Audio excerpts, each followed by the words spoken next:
আসসালামু আলাইকুম। আমরা আজকে চলে আসছি তুরাগ নদীর পাড়ে পানি দেখতে আসছি।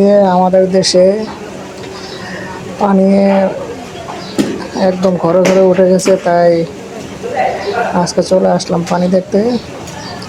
থেকে নদীতে অনেক পানি, এই যে আমরা নৌকা উঠেছি, দেখতেছেন এক ভাই নৌকা থেকে পানি ফেলাইয়া দিচ্ছে, কারণ নৌকা একটু ফোড়া। তো কিছু মনে করেন না, এতটুকু ফোড়া না।